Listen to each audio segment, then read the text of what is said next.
Саяханд 2024 онд Монголын кино урлагийн салбарт нэгэн шуугиан тэгсэн юм. За тэрний юу гэхээр зэрэг Этик Production-ы жүжигчин Од хоёрын бичлэг олон нийтийн мэдээллийн сүлжээгээр тарж эхэлсэн. За энэ бичлэгийг үзсэн хүмүүсийн дургуй зэл дээцэгтэй хүрч энэ продакшны бүтээгдэхүүн үзэхээ болцгоё. За энэ продакшны кинотеатруудаас татъя гэж ингэж. За энэ үзэгдлийг бол cancel culture гэж байгаа. За үгчлэх юм бол cancel гэдэг нь цуцлах, за culture гэдэг нь мэдээд соёл гэж байгаа. За тэгэхээр үгчлэх юм бол соёлыг цуцлах буюу соёлоос татгалзах гэсэн ийм утгатай үг ээ.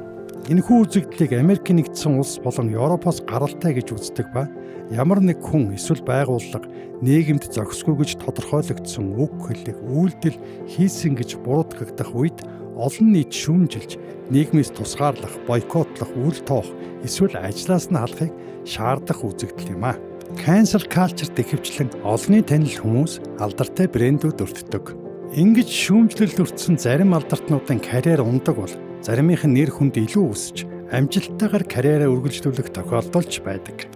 Жишээ нь Өмнөд Солонгос улсад cancel culture маш хүчтэй өрнөдөг. Оскарын шагналт алдарт Parasite киноны жүжигчин Lee Seung-kyun хард нөхний хэрэгт холбогдсон хэмээн шалгагдах явцдаа маш олон хүний эсэргүүцэл үзэн ядалтай нүүр тулж хамтран ажиллаж байсан олон брэндүүд нүүрээ буруулсны улмаас машинтроо өөрийнхөө амийг эвгүтгэжээ. Харин 2016 онд Холливуудын алдарт жүжигчин Johnny Depp эхнэрээ удаа дараа хүчирхийлсэн хэрэгээр олон нийтийн эсэргүүцэлтэй нүүр тулж тухайн үедээ маш их үзэн ядалтанд өртсөн. Түүний эсрэг давалгаа дэндүү хүчтэй өрнөж байсан тул Карибын тэнгисийн дээрэмжт киноны шинэ гарах ангидаач тоглох эрхгүй болсон юм. Гэвч үнэн хэрэгтээ эхнэр Amber Heard нь Деппт сэтгэл санааны болон биеийн хүчирхийлэл үзүүлдэг байсан нь батлагдаж, шүүхээс Johnny Depp 10,000 Америк долларын нөхөн олгор өгч нэр хүндээч буцаан авсан. За энэ бол cancel culture-ын сөрөг тал нь.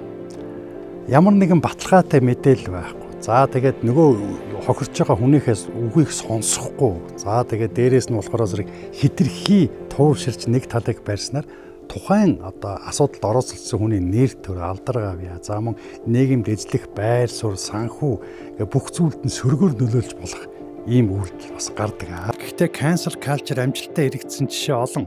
Холливуудын Miramax кино компани продюсер, үүсгэн байгуулагч Harvey Weinstein-ы бэлгийн дарамт учруулсан хэрэг олон нийтэд ил болж шүүхээс түүнд 23 жилийн хорих ял оноосон. Энэ хэргийн хохирогчд эхнээсээ дуу хоолойгоо өргөж бэлгийн дарамтд орж байсан олон эмэгтэйчүүд нэгдэн Me Too хөдөлгөөнийг хүртэл байгуулан тэмцсэн юм а. За тэгээд эндээс дүгнж үзэхээр зэрэг cancel culture гэм үр дүнтэй. За хэрэгтэй гэж үзэж болно. Гэхдээ байгаа зөв онсон. За нотлох баримттай. Гэлээхдээ бас нөгөө талынхаа үгийг сонсдог. За ийм байвал мэдээж үр дүнтэй арга хэмжээ гэдэг нь мэдээч юм аа. Харин танд яг өнөөдөр хэнийг энэ үзэгдлээр оруулъя гэж бодогдож байна? Энэ хүн биш үү?